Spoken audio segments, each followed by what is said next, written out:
Autism குழந்தைங்களை 18 வயசுக்கு மேல என்ன பண்றது? ஒரு குறிப்பிட்ட வயசு வரைக்கும் தான் ஸ்பெஷல் ஸ்கூல்ல பார்த்துப்பாங்க. அம்மா அப்பா வேலைக்கு போறாங்க. அப்ப அந்த குழந்தைக்கு என்ன பண்றது? ஏன்னா அந்த குழந்தைங்களால ஒரு 10வதோ இல்ல ஒரு 12வதோ பொதுத் தேர்வு எழுத முடியல. ஓரளவுக்கு ஆர்டிசம் கம்மியா இருந்தாங்கன்னா அவங்க எழுதிடுறாங்க. ஆனா ரொம்ப டீப்பா உள்ள குழந்தைங்களுக்கு என்ன செய்யலாம் அப்படின்றது தான் நம்ம இந்த வீடியோல பார்க்க போறோம். நான் ஒரு சிறப்பு நிகழ்ச்சிக்கு போயிருந்தேன். அந்த நிகழ்ச்சியை பத்தின செய்தியை தான் உங்க கூட பகிர்ந்துக்க போறேன். உங்களுக்கு தெரிஞ்ச குழந்தைங்க யாராவது இருந்தாங்கன்னா அவங்களுக்காக நீங்க இந்த வீடியோவை பார்த்துட்டு போய் சொல்லுங்க, ஷேர் பண்ணுங்க, லைக் பண்ணுங்க.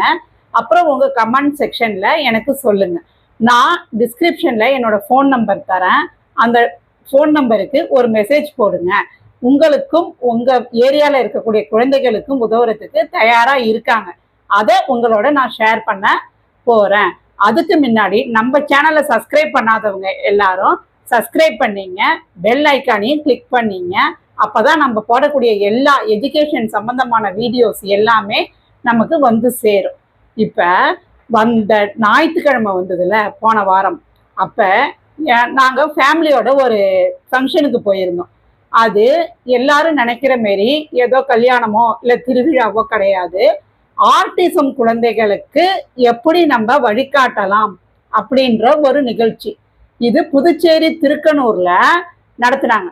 யார் நடத்துனாங்க அப்படின்னு பார்த்தோம்னா Sri Kailash take care centre.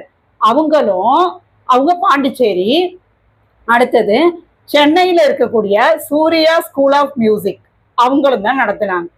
இப்ப முதல்ல Sri Kailash take care centre அவங்க இப்ப திருக்கனூர் பக்கத்துல இந்த ஆர்டிசம் குழந்தைகளுக்காக ஒரு மையம் உருவாக்குறாங்க. எதனால அப்படின்னு பாத்தீங்கன்னா, நிறைய பெற்றோர்கள் அவங்க கேட்டுக்கிட்டதுக்கு இணங்க அவங்க என்ன சொன்னாங்கன்னா, இப்ப ஸ்பெஷல் ஸ்கூல்ல ஒரு குறிப்பிட்ட வயசுக்கு மேல வச்சுக்க மாட்டாங்க. அதுவும் சில பெற்றோருக்கு அந்த ஸ்பெஷல் ஸ்கூல் எப்படி சொல்றது, சாட்டிஸ்ஃபைடா இல்லை. அதுக்கு எந்த ஸ்கூலையும் நம்ம குறை சொல்லக்கூடாது. என்ன நினைக்கிறாங்க மக்கள்னா, இவங்க ஆர்டிசம் குழந்தைங்க, ஏய் உட்காரு கம்முனு அப்படின்னு அவங்கள அடக்கி உடக்கி உட்கார வைக்கிறதையே ஒரு பெரிய செயலா கருதிட்டு இருக்காங்க. அப்படிங்கக்குள்ள அவங்க கிட்ட இருக்கக்கூடிய அந்த திறமைகளை எப்படி வெளியில கொண்டு வரலாம் அப்படிங்கிறது தான் எங்களுடைய நோக்கம். அத அவங்கள பெருசா பிடிச்சி ஒரு இடத்துல உட்கார வச்சு பொழுதனைக்கும் பார்த்துக்கிட்டு இருக்கதே ஒரு வேலைன்னு நினைச்சுக்கிட்டு இருக்காங்க. ஆனா அவங்களுக்குள்ளேயும் பல திறமைகள் ஒளிஞ்சிருக்கு. அத இந்த நிகழ்ச்சியை நான் போய் பார்த்ததுக்கு அப்புறம் தான் எனக்கே தெரிஞ்சுதுன்னு வச்சுங்களேன். நானே நிறைய இப்பதான் அதை பத்தி கத்துக்கிட்டு வரேன். இருந்தாலும் நமக்கு தெரிஞ்சதை இந்த வீடியோல சொல்லலாம் அப்படின்றதுதான் எனக்கு ஐடியா. இப்ப அன்னைக்கு நாங்க பார்த்தோம்ல அந்த டேக் கேர் சென்டர், அதோட தலைவர் வந்து அருணாச்சல சிவஞானியார். அந்த ஐயா பேசும்போது என்ன சொன்னார்னா, அவருக்கும் ஒரு மாற்றுத்திறனாளி பையன் இருக்கான். ஆனா அவன் ஆர்டிசம் இல்ல, வேற ஒரு குறைபாடுன்னு வச்சுங்களேன். அப்ப அவர் வந்து ஒரு முனிவரை பார்த்து கேட்டாராம். அவர் கொஞ்சம் சிவபக்தர், அதனால திருவண்ணாமலை அடிக்கடி போயிட்டு வருவாரு. திருவண்ணாமலைனாலே முனிவர் தானே. அப்ப கேட்டாராம், எதுக்கு நான் வந்து சிவனையே விழுந்து விழுந்து கும்பிடுறேன், நிறைய தானம் தர்மம் எல்லாமே பண்றேன், ஆனா எனக்கு எதுக்கு இந்த கடவுள் ஊனமான ஒரு குழந்தைய கொடுத்தாரு அப்படின்னு சொல்லிட்டு கேட்டாராம். அதுக்கு அந்த முனிவர் என்ன சொன்னாரு அப்படின்றதுதான் இங்க ஹைலைட்டே. என்ன சொன்னாருன்னா, இந்த குழந்தைய உன்னாலதான் வளர்க்க முடியும், உன்னாலதான் அந்த குழந்தைக்கு ஒரு நல்ல வாழ்க்கை அமைச்சு கொடுக்க முடியும். இந்த உலகத்துல 1000 உயிர்கள் இருக்கு, எல்லார்கிட்டையும் இந்த குழந்தைய கொடுத்துட முடியாது. நீதான் நேர்மை அந்த இது தானம் தர்மம்லாம் செஞ்சுட்டு புண்ணியம் பண்ணிருக்க. அப்ப அந்த குழந்தைக்கு வழிகாட்டக்கூடிய அந்த புண்ணிய அந்த பொறுப்பு என்னது, உங்ககிட்டதான் அந்த கடவுள் ஒப்படைப்பாரு அப்படின்னு சொன்னாராம்.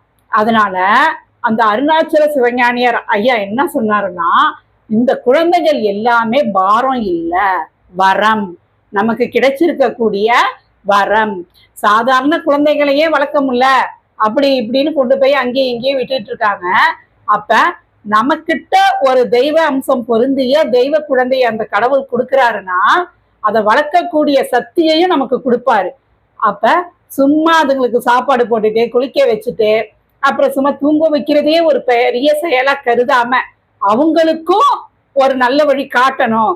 இதுக்கு எக்ஸாம்பிள் மறுபடியும் நான் சொன்னேன்ல, சூர்யா ஸ்கூல் ஆஃப் மியூசிக் அவங்க கண்டிப்பா செஞ்சுக்கிட்டு இருக்காங்க. இவங்க யாரு அப்படின்னா சென்னையில இருக்காங்க. டிஆர் மகாலிங்கம் பெரிய சினிமாவில் ஒரு நட்சத்திரம், உங்க எல்லாருக்குமே தெரியும், பழைய காலத்து ஆளுங்க எல்லாருக்குமே தெரியும். அவங்க பேத்தி செஞ்சுக்கிட்டு இருக்காங்க. அவங்க பிரபாவதி மேடம். அவங்க சென்னையில இதை மாரி இருக்கக்கூடிய எல்லா குழந்தைகளையும் ஒன்று சேர்த்து, எக்ஸப்டா வயசு வரம்பு பார்க்காம 40 வயசு 50 வயசு ஆளுங்க கூட இருக்காங்கன்னு வச்சுங்களேன், ஒரு ஆர்கெஸ்ட்ரா ட்ரிப்பு மாரி உருவாக்கி வச்சிருக்காங்க. அப்படியே அவங்களே பாட்டு கிளாஸ், டான்ஸ் கிளாஸ் எல்லாமே சொல்லித்தராங்க. நார்மல் குழந்தைங்களுக்கும் சொல்லித்தராங்க, அது வேற விஷயம்.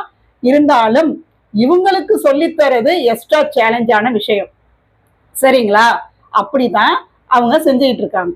அந்த முறையில அன்னைக்கு அந்த குழந்தைங்க எல்லாரும் பாடுனாங்க பாருங்க. இந்த வீடியோவை கடைசி வரைக்கும் பார்த்தீங்கன்னா நான் இடையில சேர்ப்பேன் அந்த வீடியோவை, உங்களுக்கே தெரியும்.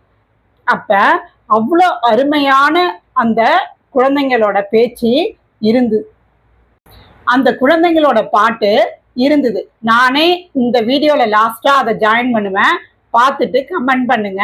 அந்த பிள்ளைங்களுக்கு ஒரு பிளெஸ்ஸிங்கா இருக்கும். இதுல திரு நாகராஜன் அவர்கள் பேசின உரையை இணைக்கிறேன், அதையும் கேளுங்க.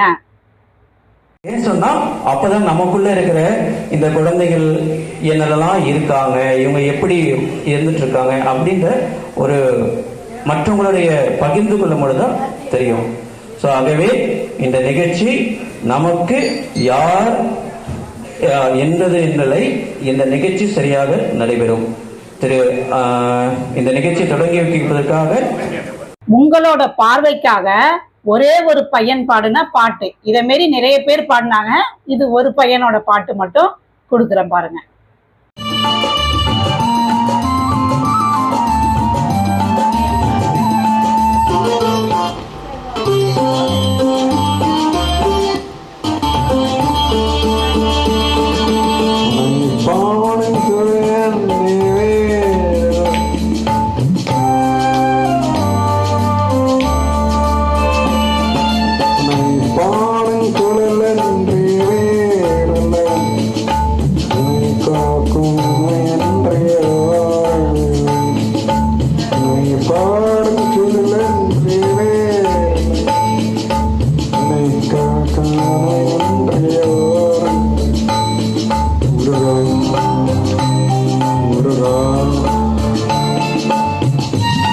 இது வரைக்கும் பொறுமையா இந்த வீடியோவை பார்த்து ரசிச்சதுக்கு மிக்க நன்றி.